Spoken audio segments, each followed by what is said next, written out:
So, Baban, they can get the recording later tomorrow, Mos. Yeah.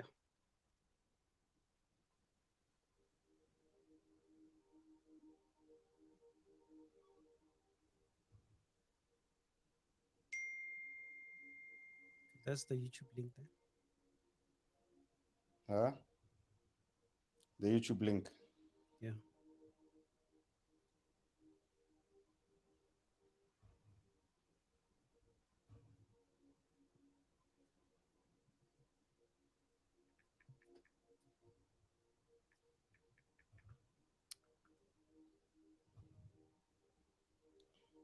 We good?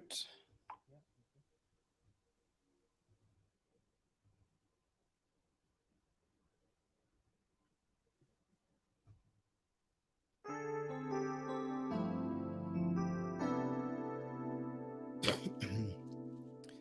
Welcome back to NMP Talk Show, the show that keeps you informed and engaged with topics about your mental health wellness.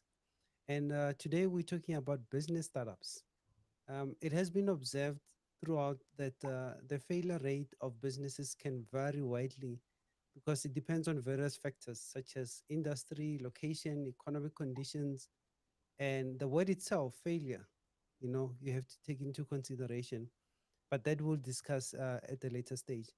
It is so important to know that the startup failures, the failure rate for these startup businesses is generally higher than well established businesses. So, we want to unpack the secret of growing your business into this competitive market. And we know we had to have somebody who's an expert in it, which is Tabo Magama. Tabo, welcome to our show. Thank you very much, Neo. Let me just adjust my camera. Yes, please. I was You know, about to. you know how this is. It's load shedding as well, so Yeah, some critical things that we need to sort out. for sure. But thank you for the opportunity as well. To be part of this, part of your show, the NMP show, and I really appreciate it. Thank you very much. Yeah, I've been looking forward to this day, man. Being a podcaster yourself, I'm also following your podcast, religiously, and Yeah, I'm quite intrigued by the way you present your topics. And I thought to myself, I have to have him in my show so that he can engage with my audience as well. I mean, there's yeah, gems of knowledge that you have there that you can share with my audience there. Just for fantastic. info to those that are connecting on Telegram, you notice that you have a round button there in the middle with the man with a hand up. If you click on it there, and it will raise a hand on my side, you'll be able to comment if you have want to comment, or if you want to ask any questions to our guest. And you also are connecting on Riverside platform. There you can use your chat box to send your questions or comments, and then we'll be able to read them through. All right, I see we've got guests. Lawrence, I'm going to check you away from the platform there. Would you mind using the other link to connect? Um, so that, yeah, Did I give them the link that they need? That is mine. yeah, yeah. He's You using see? your link. There he goes. He's running Yeah. away. No, I might have given a Okay. lot of people, so you're gonna check out a lot of people. Yeah, yeah. I hope we don't have that mess. But Yeah. any other case, Thabo Makama is an entrepreneur builder, is SMME influencer, a small business podcaster, SME development expert. He's also CEO and business strategist. So just looking at these titles, you know that you just don't wake up in the morning and have them. You have to have a lot of experience to acquire these titles. So, the Yeah. topic of our show is business startups, what it takes to thrive in a competitive market. I'm interested to hear from your side, Tabo, what we can do to thrive. But before we get there, tell us a little bit about yourself. Cool, man. So I think when you reached out and said we need to have a chat about startups and being competitive, and startups potentially making it or not making it in the business, it just, created a bit of a memory lane for me. In fact, someone was asking me, how long, one has been out of corporate and been driving their own business. Well, from a background perspective, I grew up in Soshanguve, Block BB, and I attended my high schooling in Hillview High, and I attended my primary school in Tsaroga and moved to another school in Capital Park, General Jack Pinar. So those three different schools shaped my early, learning days in primary and high school. And I was very much a very naughty person, very outspoken, and I think I got introduced to selling at the particular age very early. I got exposed to my mom, who is a natural entrepreneur, self-taught. She's been selling multiple things, from Tupperware, Oatliere. Oatliere is like your secondhand clothing. She's sold pots. She's sold multiple things. So it's always been ingrained in us when growing up that my dad's income was not enough, and so we needed to have a surplus, a supporting income from my mom's side, hustling for us to make sure that we top up what was there. And I think that shaped how just I before you go on there, let me jump in before you continue. Who hasn't been raised by Tupperware? I mean, when I no, knew that's about true. entrepreneurship back in the days, it was all about Yeah, Tupperware. I mean, yeah, um, yeah, they were in. If you were not yeah. selling Tupperware, I don't know what you were selling. In fact, there were a few organizations that really mastered the network marketing space. It Yeah, was Angel, Tupperware, and also Charles Vickers. GNLD, Forever Living, Golden Products. So Yeah, all of those, they had really mastered how to engage people in the township, especially mothers, who needed yeah, to sell. Either they sold where they worked and elsewhere. But it really made a big difference to people in terms of how they can engage and be part of this, network marketing and their early days of entrepreneurship. Yeah. So that was my first introduction of selling, for me. And I think you touched on it, selling fed cooks in late primary and early high school in the bus was one of the the early things that I did, where I needed to have some guts to sell to yeah. people, create a client base, and learn some lessons there. I know myself. I was taking photos. I started being a photographer early in my years. I Yeah, remember my dad bought me a camera with a film. yeah. So back at home, I was the main photographer. When we were going on vacation, I took pictures. And I didn't know that at this point in One time day. in my life, you know, it will be putting plate on my table. Yeah, yeah. What No, no, no. started We as a we start hobby. early. We start Yeah, early, and I think yeah, it's one of the things that we'll touch on later when we talk about what it takes to be a competitive entrepreneur. That yeah, consistency and knowledge and skill that one needs to consistently have, and with that, it makes a difference. Yeah, yeah, yeah. No, thanks for that intro there. yeah, Um, right. We still have lots coming in. May yeah. I I think please people. ask you to, but yeah, I think they've used the link that I had sent, and yeah, perhaps. yeah, Devato, Devato, can you use a different link? Sorry, I've just sent another link there. yeah.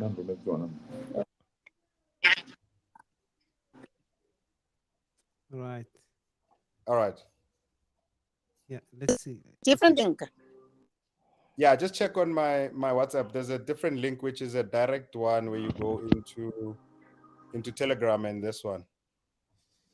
Now, can you just send WhatsApp me that link, and then I can I Yeah. can I can send it. I'll do that. I'll do that. Okay. Can we ask you to Melo and to us, yeah, to disconnect in the meantime? Tabo will send you a link just now. All right. While I look through that link, let's see. Yeah, I used the link that you sent me.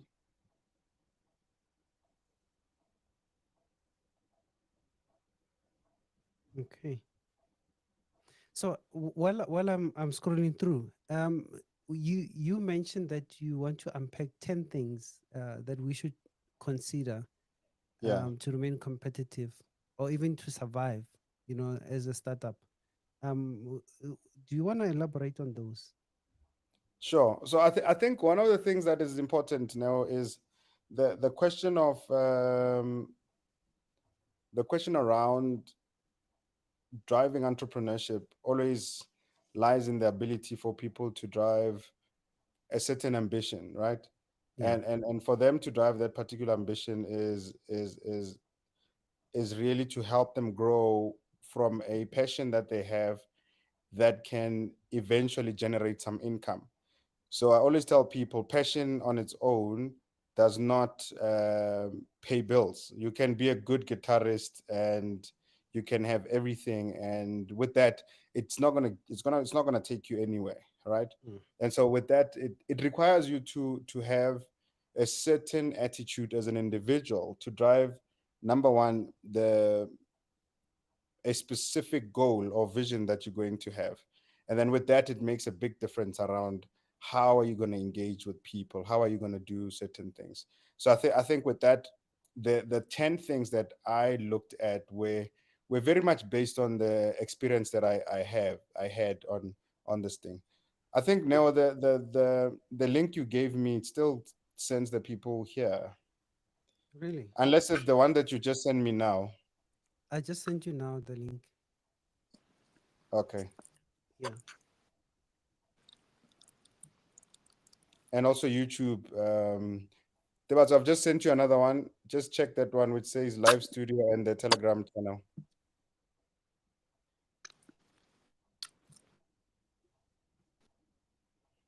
All right, cool stuff. So Yeah. now what I'll do is that I will forward, I'll copy this one and Yeah. send it to everyone on my On the broadcast channel. list to use Okay. this one. Um And I see Give me a we sec. we have a beautiful audience there on Telegram. Yeah. Yeah. Welcome everyone who's connected on Telegram. If you want to ask any questions or comment, you can click on a raise hand there, and we'll give you the opportunity to comment. So All you're right, cool saying stuff. we need to have passion. Bandisa, can I ask you to use another link Tab is going to send? Oh, okay, I'll do that. All right, thank you, sir. Apologies everybody. My bad.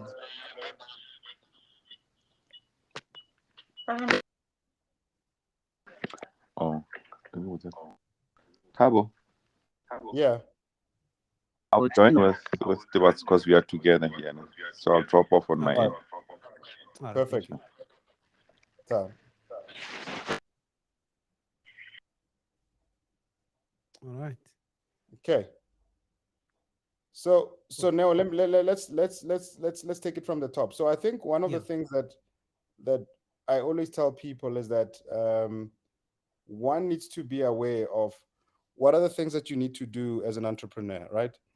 Mm, Remember one thing: everybody may have the aspiration to want to be an entrepreneur, but in order for you to continue running a progressive startup, one needs to be consistent. One needs to be aware of some of the things that you're going to be doing on a regular basis, right? So business is not a part-time job that you are going to do. You may do it as a side hustle, but it does not necessarily mean that it requires the less of an attention that you would give, right? I have learned over time that there are key things that people need to do in order for them to stay competitive.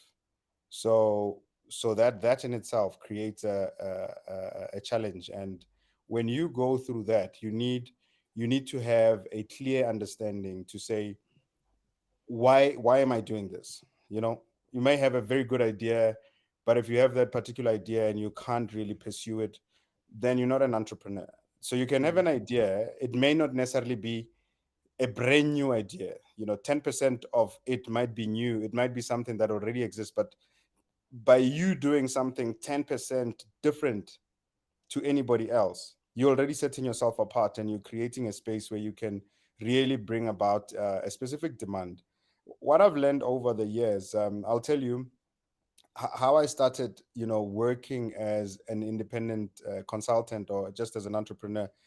I started first in corporate and realized that there's a gap and a demand for certain services that needed to be given, to HR directors, to corporate individuals in the space around diversity, inclusion, and just transformation.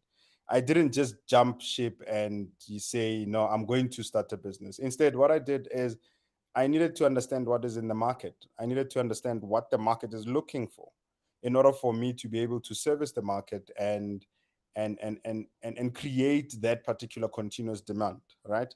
And what I needed to do as well was also understand myself and my capability and capacity to service those individuals that are there. So it's always important that whenever one goes into such an environment, they have a clear understanding of what is it that they are going to be doing.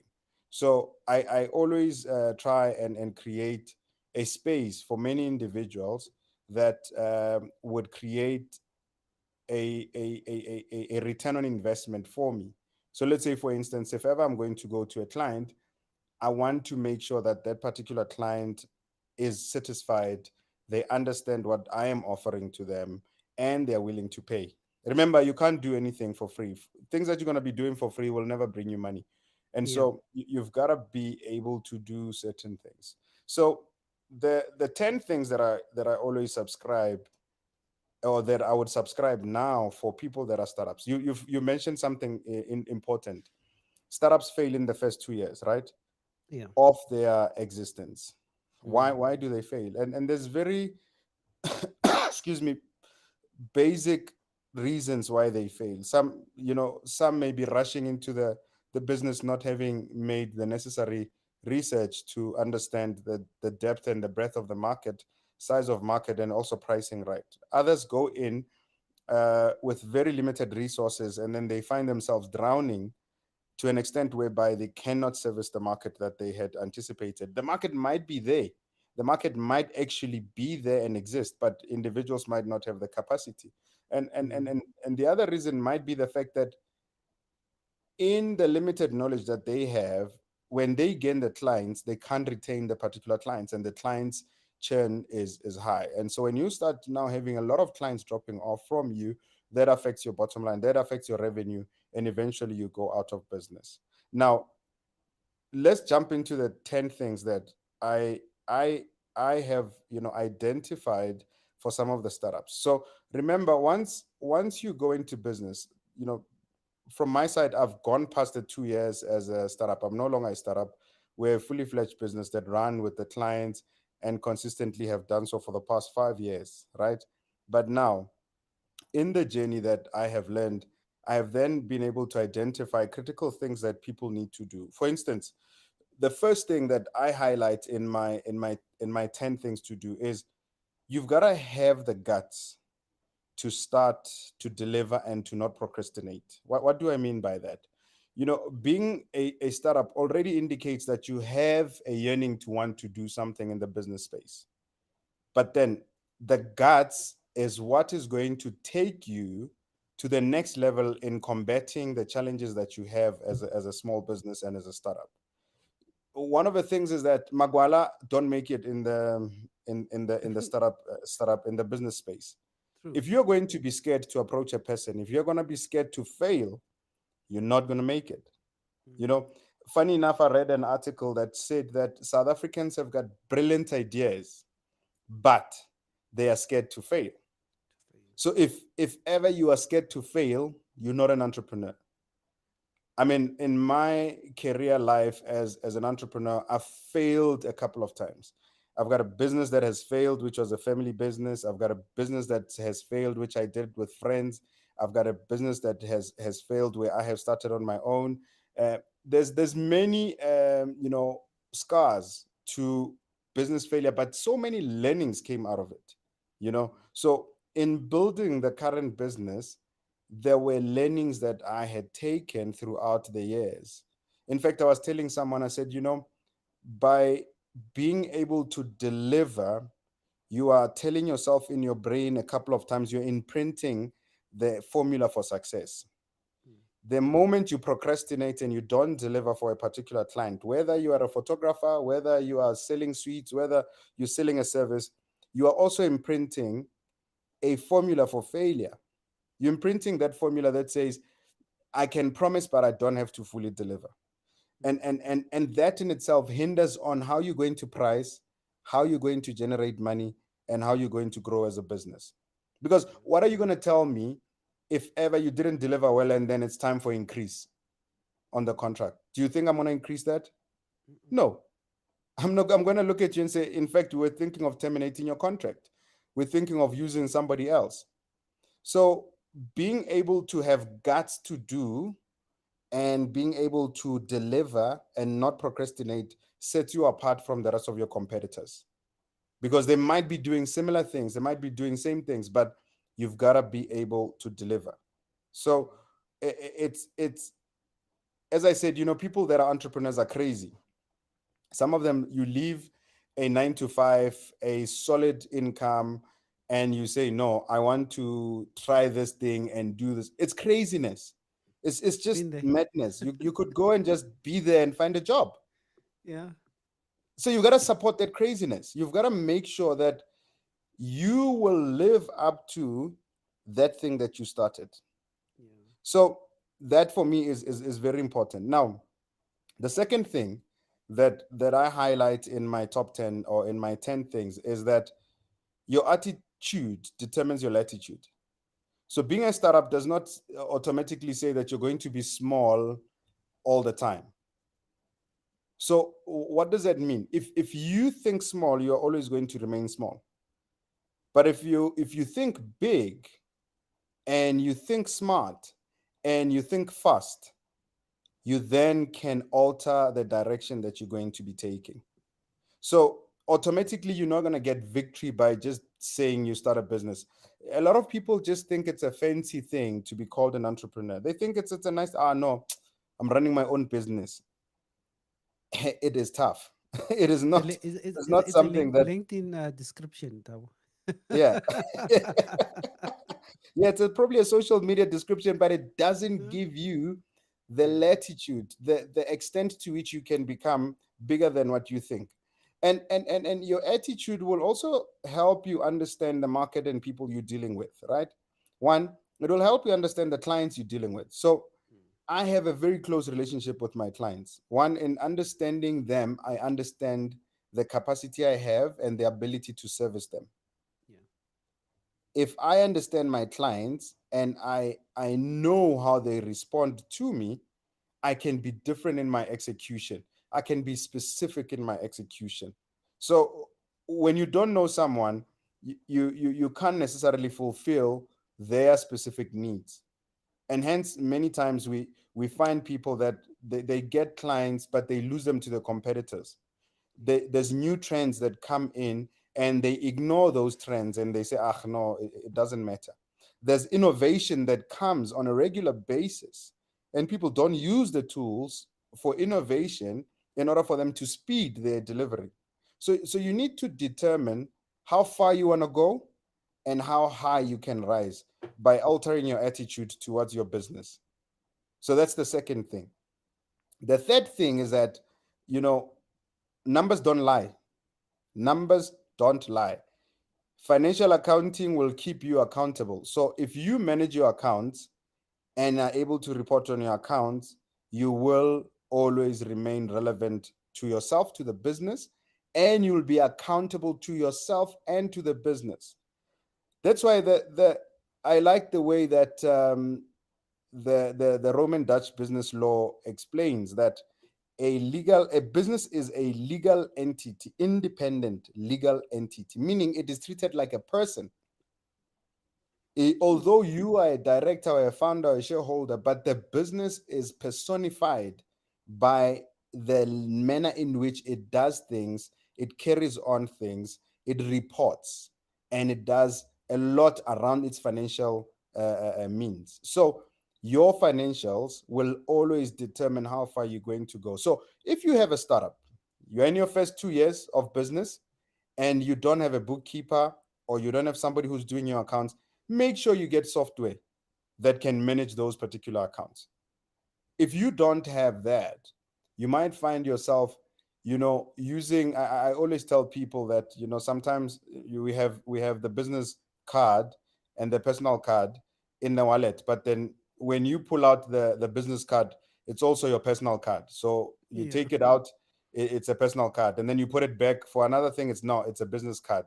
So you've got to be able to separate your finances, even though some of the finances could be uh, covered under the business, and it's a very strong long topic around how do you offset some of your personal expenses within the business construct, especially if you're a small business and you're still starting up. But never ever drown your business at the expense of your personal life or your lifestyle. So you can't go to Conquer and swipe that business card just because you're taking a few friends out. You want to show them that you have a business. No, you've got to be accountable. If you're going to entertain people, what is the ROI on that? You can go and entertain people, but what have those people brought? Can those people bring more business? And it's just the nature of business and how it works. The fourth thing is you need to always evolve your business, reiterate. So we call when your business start to change and you start getting verticals, is different iterations of your business. So you need to reinvent your business so that it is constantly changing. The only constant thing is change. You can't sit and not change. So what it means is that if you run a business, you constantly have to be above the water. You've got to make sure that your business model consistently services that particular market that you have identified. So ask yourself questions. How else can I do this? How else can I generate income? What else can I do within the same business construct to generate income? And hence, I always tell people it's a very, business jargon always works because they tell you what are the verticals, right? This line that goes across is horizontal. Anything that goes like that is vertical. So like a fish bone, your core business is going in this direction, but things that you can service within the core are verticals that are there. And so you need to ask yourself, if I have this core business, what are verticals that I can run in there? If I'm a photographer, what else can I do? I can do live streaming as you do. I can do various other things. These are verticals. They're not away from the business, but they are within the construct of the business. So many people find themselves saying, no, you can't be jack of all trades. You're trying too many things. No, some of the businesses are interrelated and you need to be brave enough to explore them, be brave enough to introduce them into your business. Yeah. Because you might be sitting on an opportunity and someone doesn't give you that. Thabo, So can I yeah, jump in there? cool. How do you see artificial intelligence being one of the threats, to use into growing businesses? So we must be very very careful as well around immature adoption of innovation, right? In Yeah. my second point, I spoke about your attitude towards innovation. Your attitude towards a business determines your attitude. So Yeah. for instance, if let's say for instance, use your AI tools. Your AI tools are very good at fast tracking some of the things that are long wounded and time consuming, right? For instance, if you use Chat GPT to give you a skeleton view of a business plan. So I've done so many things on Chat GPT where I've said, okay, give me a skeletal rendition of a risk matrix, right? It will give you headlines. It will give you things that you need to consider. I would say, give me a headline for a credit policy. It would give me that. But remember, in using those tools, they only give you a springboard. You need to do further work to that so that you just don't depend on them to an extent that when a client starts to see your work, it's monotonous, and they can start seeing that no, this is computer generated work. This Yeah. is things that are generated by. So when you look at AI, there are certain things that AI can do. In one, fast tracking your process of writing documentation. Number two, they can also help you with decision making. They can help you summarize research documents. They can help you do various things around marketing and SEO. So you need to be able to understand first what AI can do Can do for you. for you before you just do a total dependency on it. Hence, I'm saying it's attitude. Many people think AI, no, it's going to take jobs, blah, blah, blah. No. Think around the capability of AI and how AI can be utilized to fast track your delivery. Remember, your delivery determines how much you can charge for the next deal that comes on. Yeah. Cool. And so the fifth thing is, no one wants to talk to an empty-headed business owner. So what do I mean by that? Knowledge is power.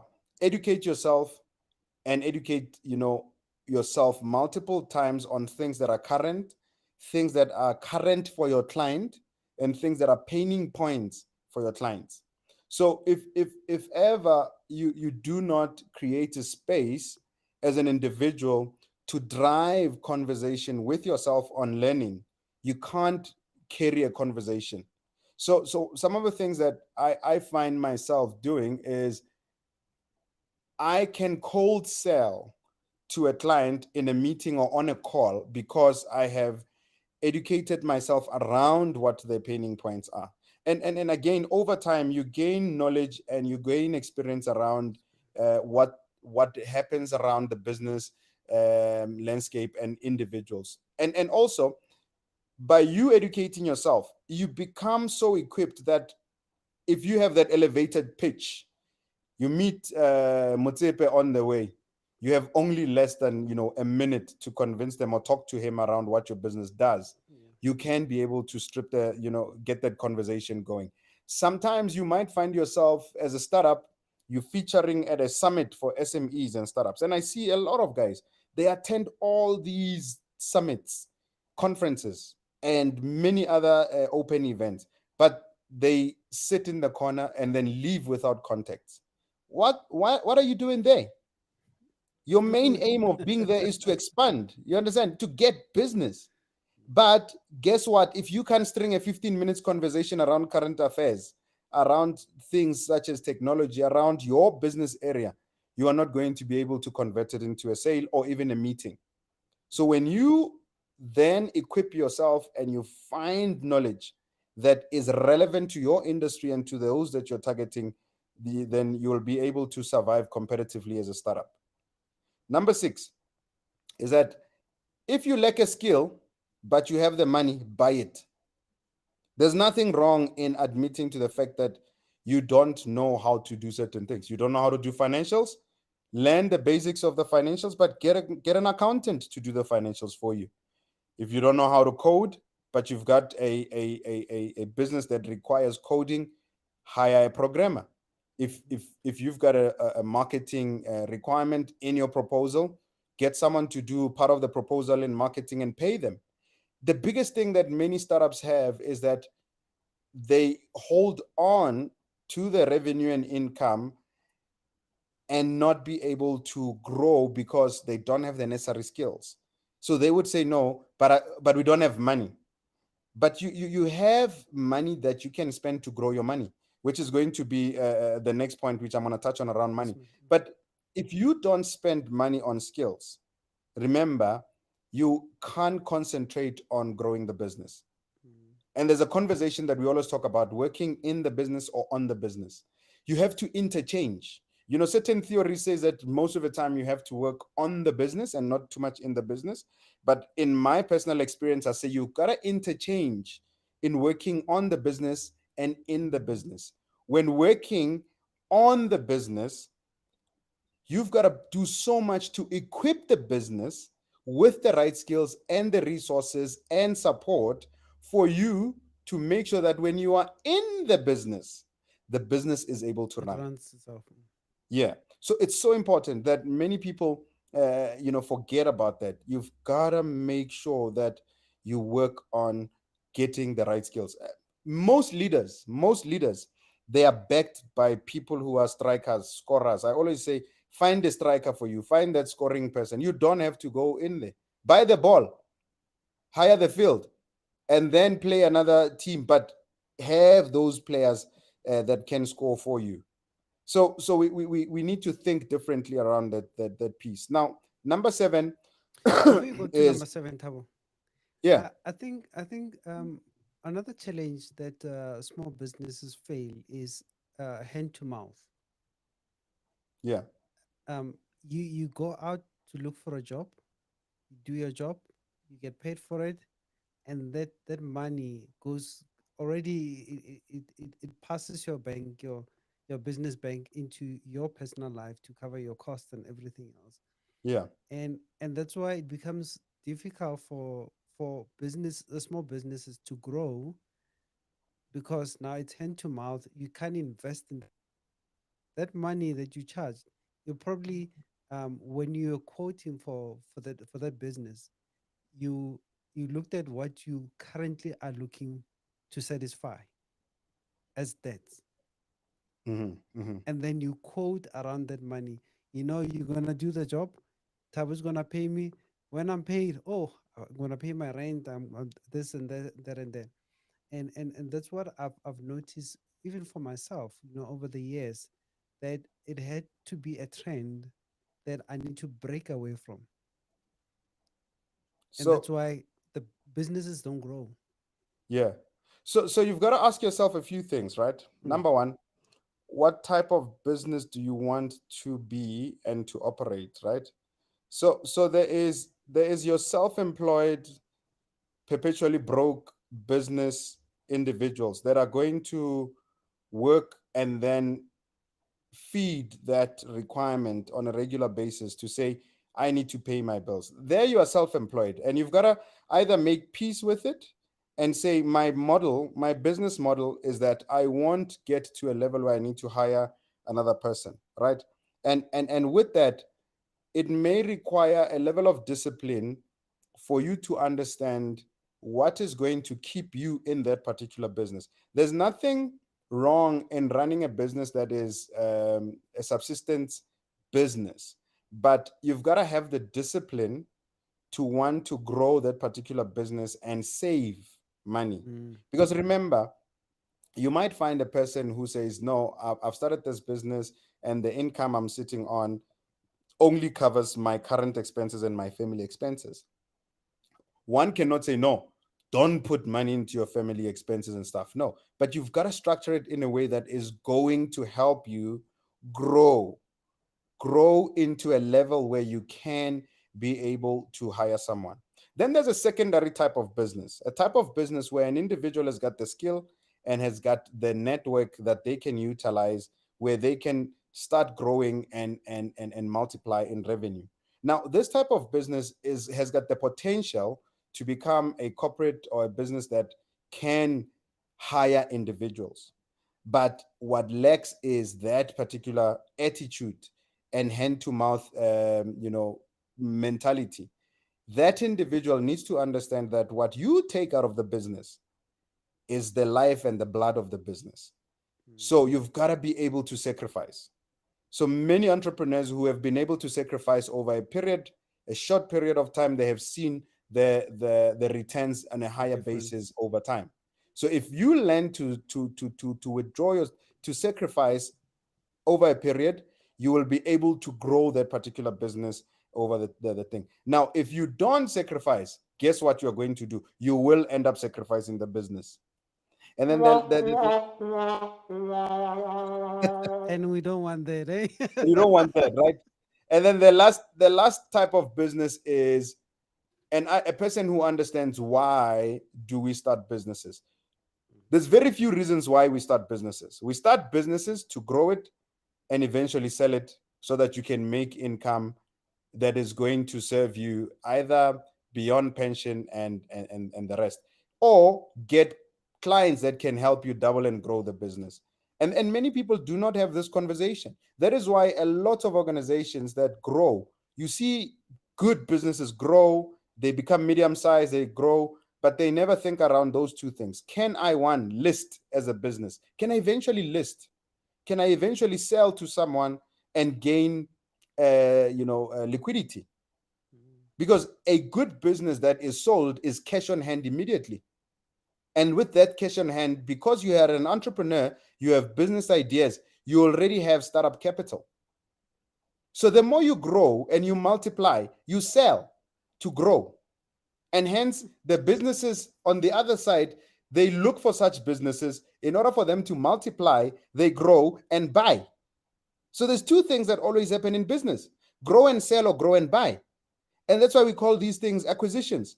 When you start seeing an organization such as Bidvest, they are acquiring other businesses.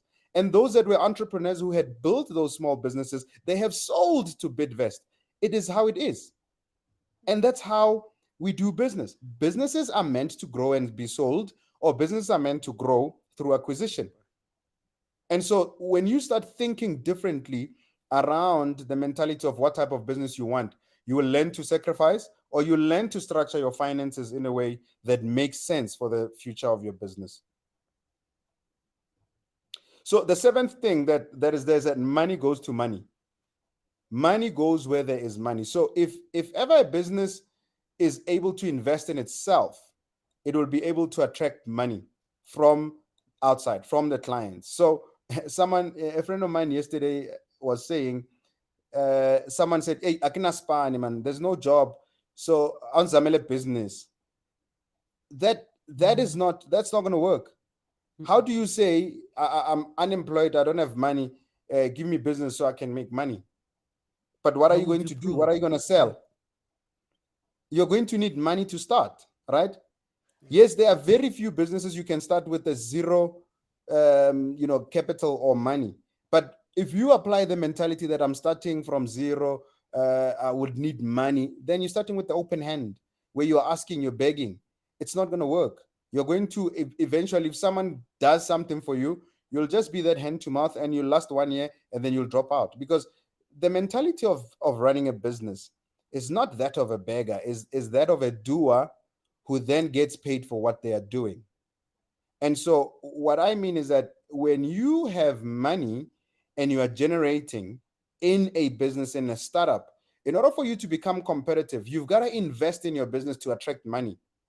So for instance, if someone says, no, we have a deal that is 100,000 and you've never done 100,000 rands worth of business, if there is no trust in you, you won't be able to match. If they ask you and say, you know what, what's the biggest invoice you've invoiced?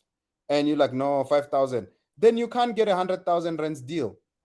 How are you going to manage that particular income? How are you going to provide a service where you can capitalize first with 50,000 to gain 100,000? So that's why money goes where there's money.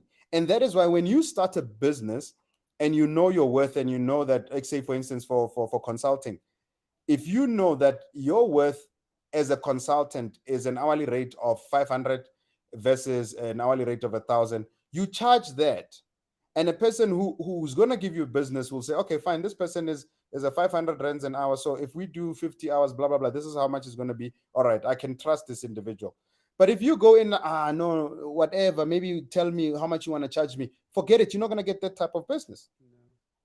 You've got to be so certain around your value as a business, around your pricing, and around what you can do from an invoicing perspective, so that you can be able to attract the right amount of money. And remember, when you do that perpetually, you'll grow from 100,000. You'll start invoicing 200,000, 300,000, 400,000, a million, plus, 10 million, 5 million. And eventually your turnover grows on the basis of your ability to handle what is given to you. But if you can't handle it, no, you're not going to get more that is going to be given to you. Interesting. Okay, so 8th thing is, the faster you invoice, the less bloodsuckers you'll attract. So in other words, people are scared of invoicing. People are scared of paying. So in order for you to save time, because time is money, find clients that are willing to pay. if someone said, no, can you do this for me? And you give them a quotation, and they come back and they want to negotiate to half and to negotiate to a bone, walk away. You are better off not having that particular business. The faster you invoice, the less bloodsuckers you'll have surrounding you. People are always going to ask for a discount. Yeah. Let them ask for a discount after payment first, before they just come with the discount mentality. Because sometimes people ask for a discount and they haven't even given you a job. Where is the discount going to come from? What am I discounting? You understand? Because now you already you put me on a back foot. I have to decide on a back foot and on a desperate space, because you are holding what you need to give me, but you want a discount. So you walk away from those things. And when I say the faster you invoice, the more you will have less bloodsuckers, is because the bulk of the time we give free service, we give free advice. So for me, I always tell people, I use my brain and I use people's ignorance and I use gaps in order for me to create business and grow. Now, for every invoice, there's an invoice. For every voice, there's an invoice. So whatever's going to come out of my brain as my IP to help you grow, I am going to invoice you. So for every voice, there's invoice. So for every time you spend in creating a quotation, analyzing, going around, and find a way in which you can invoice. Stop with these perpetual people who are asking for discounts, who are asking for favors. Favors don't pay bills. So walk away. The faster you walk away and you tell a person, this is my value, this is my worth, they will stop. So you've got to invoice very fast, and it will cut out all the silliness that many people have and all of these big negotiators that never bring business to you. The ninth thing, which is at what point? Sorry. Yeah. At what point do you do that? Let's say we're talking about startups here, right? They're starting a company. They don't have a profile. They don't have clients that they serviced before. They're looking to build that rapport in the market. When do you stop negotiating? So now let me put it this way. There are two things that you do when you start a business, which are very pertinent to your building credentials, right? You're building your credentials. You want to be known, because for any startup, if you're going to do free business straight up. Don't be pushed into a corner to do free business. And I always say to other individuals, there are certain things we can do for free in order for us to build relationships. And when we build the relationships, it will help us to build our profile. And when we build our profile, it builds trust. But that is probably 10% of the time that we spend as a business. And as a startup, you might spend maybe 20 to 30% of highlighting what you are capable of. But you must have a cutoff point and say, I've already done this for you. Going forward, here is the invoice. Remember, there's nothing wrong in even 100% discounting what you're doing for a person, but invoice them. How else will they know what the value of what you were doing was? Yeah. When people talk about pro bono, it does not mean that they don't record that and say, this is how much I was supposed to do this for. It's pro bono, but you've got to create a space in which you're going to have that. So it's very, very important. Monzi, can you use another net link that I sent after?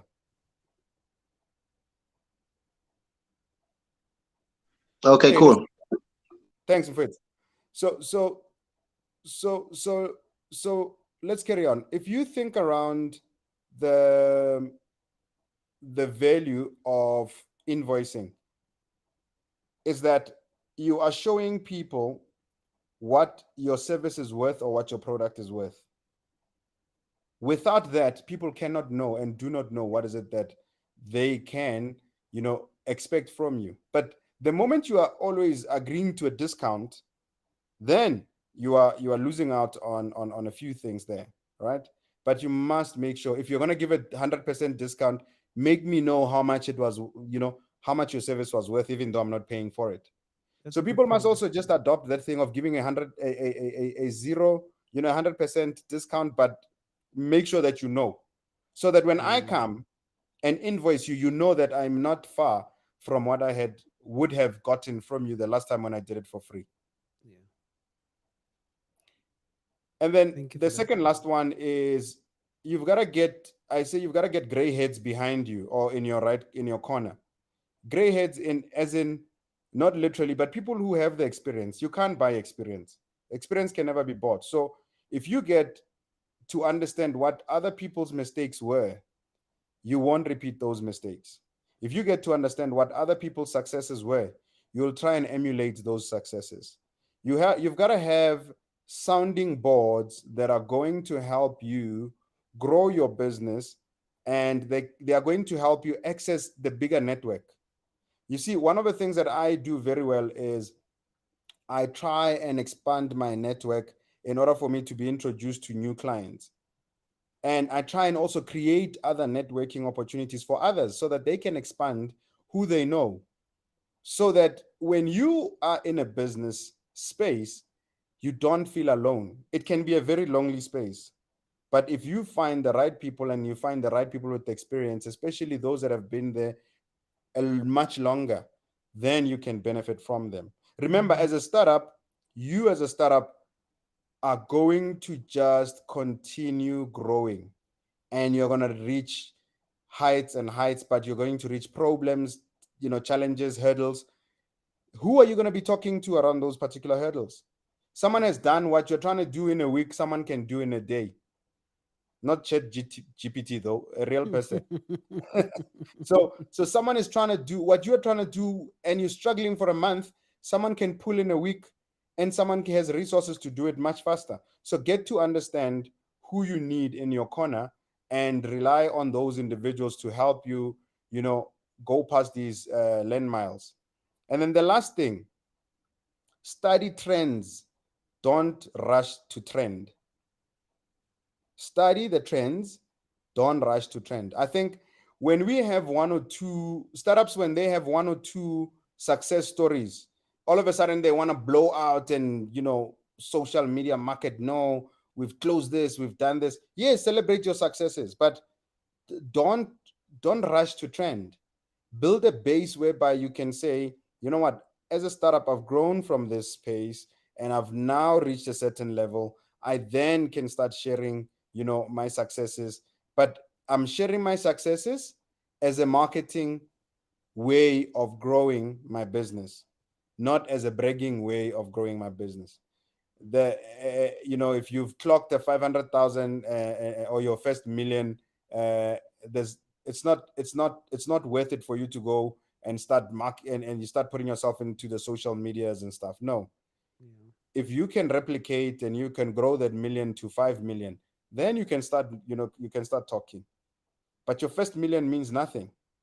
Your first 500,000 may mean a lot to you, but it's not time for you to trend. Watch the business trends, because you might be riding a wave that is going to fall. But if you understand the business trends, you will grow and move from wave to wave. And that is when we spoke about, different iterations of your business, and being able to be accustomed to change. You'll change faster. You'll move from one wave to another, bigger waves, bigger waves, bigger waves. And the more you move and grow your business, your revenue grows, your size grows, you become an appealing business to be bought. Remember, we want ourselves as startups to grow to sustainability. When we have a sustainable business, we grow to business that is attractive. When a business is attractive, we go to a business that can be acquired. And then, if you don't want to be acquired, you can grow to acquire other businesses, and be a bigger a business that can list. So those are things that one needs to think about. Those are my 10 things. And if one wants to go through them, is one, have the guts to start. Number one, have the guts to start Before and before before deliver. before you do that, Thabo, Yeah. right? We've reached the mark of our show where we have to wrap up.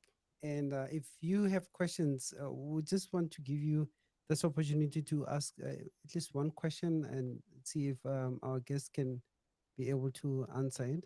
I see we do have somebody online. Yuli, you unmuted. You can unmute yourself and ask a question.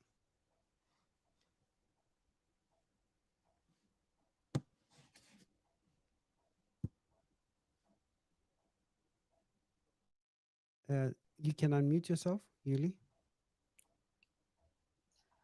Hello. Oh, sorry, I didn't unmute. I have been speaking by myself. No Okay, problem. good evening, everyone. Good evening to Hi, you. Thank Yuli. you for this interesting show. I got disturbed a bit by a call. I hope I'm not going to ask a question that has been addressed. However, if I do, forgive me for that. I wanted to ask, when it's coming to the finance part, what will our guest speaker advise a startup that they are living hand to mouth? Let's say you start a business and you start from nothing, and the moment you make your first 1,000, that morning you need to spend it to run the house. What advice can you give to a startup who's going through such a financial battle? Thank you. Thank you for that, Yuli. Tabo, can we take another question? Maybe you've made a note. Yeah, I'll of the touch on one. it. Yeah, take Yeah. another question. All right, let's start. Ronald. Ronald, you can unmute yourself. Good evening, everyone. This is with regards to experiencing failure. So I heard Tabo just mentioned failing whilst trying to start a business with friends or family or whatever it may be as an individual as well. But one thing I want to know is that what kept you motivated to continue being an entrepreneur, even though going back to working in corporate was even an option? All right, thank you for that, Duncan. All right, Tabo, I think you can shoot. Cool. So Ronald, it was Ronald, Ronald and Yoli. Yeah. So for me, let me start with Mayoli. Mayoli, remember one thing that we said is that there's 3 types of businesses that one may exist, that one may be part of. Either the hand to mouth that you are talking about, or a business that is growing that requires, some level of management, and a business that is bigger that can be acquired. So now, if you think of a startup hand to mouth, if you're saying you've made 1,000, is that profit that you've made as 1,000, or is it revenue that you've just generated and you're going to eat it? So in other words, if even in a hand to mouth business, there are basic costs that you need to consistently keep and not eat. So if you are, let me put it in simple terms, you can't go and slaughter a cow that you use for milking, right? So if ever you're going to be eating hand to mouth, do not slaughter the cow that you use for milk in order for you to generate income. So if it's 1,000 that you have made and you've got things that you need to take care of, learn to sacrifice certain things, but always make sure that whatever you were producing with that 1,000 rands, you can still produce and gradually get to a stage where you don't have to take out of the business, but you can have an expense that you pay yourself to take care of the business expenses. So if you've got that 1,000 today, don't utilize it for the thing, for what you need, but have a portion that you utilize so that you can grow into making another 1,000, another 2,000, 3,000, 4,000. Eventually you can pull a salary out of your business. So I learned this very early in my days when we were selling Fed Cooks with my brother, and we wanted to buy more mountain bikes. And my mother would say, you are the ones that are going to save for your own mountain bikes. So if ever you eat what you're saving, then you won't be able to buy. But as well, I need to consistently make the Fed Cooks in order for me to sell. So you need to figure out how much money is going to come back to me with profit. And with your particular payment, you'll get your payment. And in your payment, what are you going to use as spend money and for you to keep money for buying the bicycle? So you've got to learn the discipline early on. If you learn the discipline on on 1,000 rands, you can learn the discipline on 1,000,000 rands. So, Ronald, in terms of giving up, you know, entrepreneurs are crazy people. As I said before, is that you have to be a different breed of not giving up. And if the option at a particular time is to go back into corporate, there's nothing wrong about going back to corporate in order for you to recover. But you know, balance. So you can go backwards to take a balance a bit so that you can gain some startup capital again, and then go back into entrepreneurship. Many individuals have done that. They've actually fallen, went back to work, and then come back into business.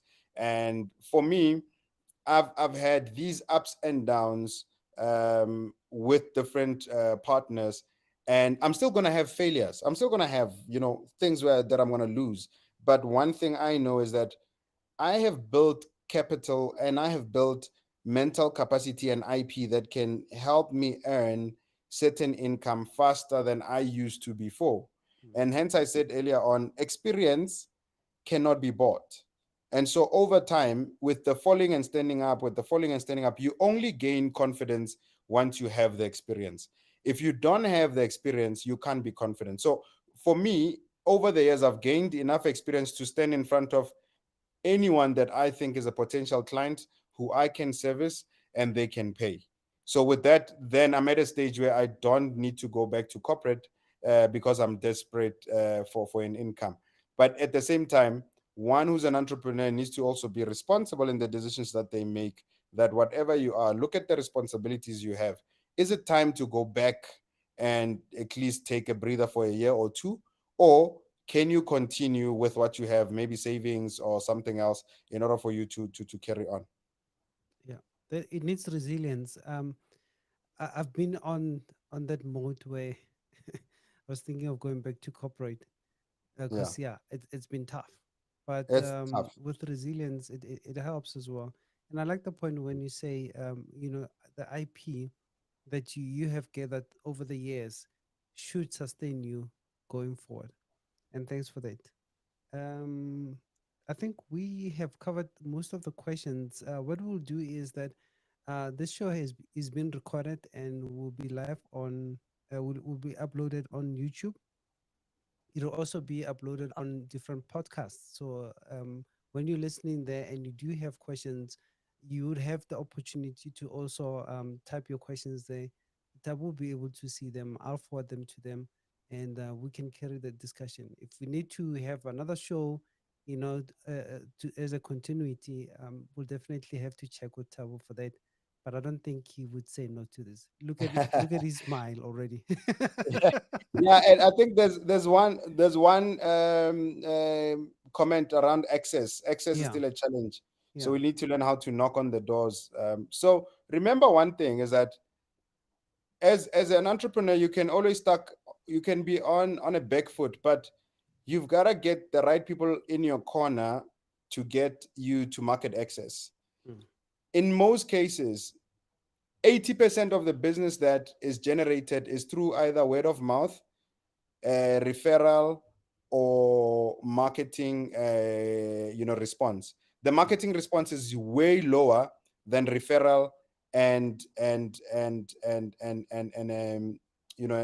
direct inquiry. So it's so important that when we talk about access to market, we try and create spaces for each other. And I'm a firm believer in that, because I've done it so many times where when there's an opportunity and I know it's not mine, but I know someone needs that opportunity, I will send it to them with immediate effect. And I'll say, listen, you've got to go get this thing. It's yours, right? But with that, you need to be trusting and you need to have seen the person's work. I'm not going to refer someone who I don't trust on a particular matter or on a deal. But I want to always make sure that when I give access, my name is part of that particular thing. If ever it gets asked, like, who referred you? It's like, no, Tabo. Oh, okay, fine. Then you are also reputable. But what you're doing is that you are creating a network of trust around multiple people. And hence, when I say, if you've got the right people in your corner, if I call today and I say, hey, Neo, one thing is that income is low. Can you refer me to someone?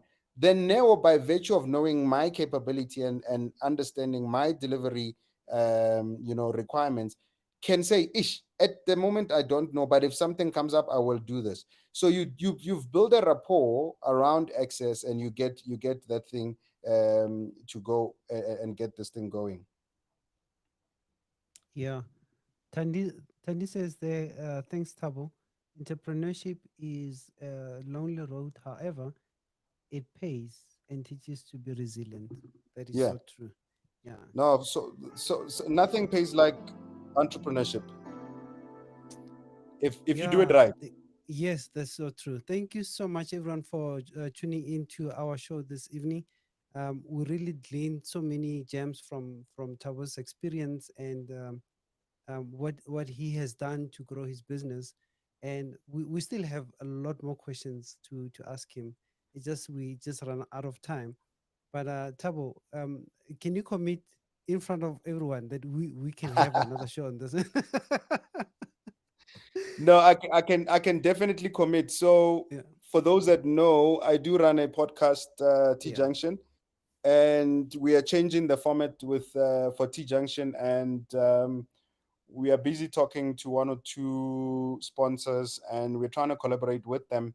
Remember, it takes a lot, and I know now this is hard work, yeah, which you are doing here. And many people may think that it's easy, it's just a plug and play. It's not. There's a lot of work that goes behind the scene, yeah, and so I'm definitely going to collaborate with Neo around the business master classes that can benefit startups. Some of the things that I haven't shared is some of the areas I work in as a startup coach on an international level and also on a South African level. So there's master classes that we can collaborate on Neo, but also at the right time, individuals should also attend to some of the paid content that we have. yeah, Some of the things that we do it on a paid basis. This is more our contribution to the community, but on a paid basis, there's also other things that you can get, such as tools. You can get access to individuals that can assist your business to grow your business, coaching and stuff like that. But I do commit that I will be available to drive conversations, to come back again and touch another topic. For now, I think the topic was very relevant for many people that we try and work with. all right. All right. Thank you so much, Tabo. Thank you for honoring our invitation. It was an honor to have you on my show there. And thanks to everyone that has connected on Telegram, also on Riverside. And I saw we also had a lot more connecting on YouTube. So we thank you for that, even though there were no comments yet, but I know they will still be coming. We're going to have this show posted again on YouTube for access to those that were not able to see it, and also on our podcast. So on the look out for an NMP talk show on your podcast. Then you'll find us there. All right, thank you so much. My name is Naum Rapeti, the host of NMP Talk Show, and this is how we signing out.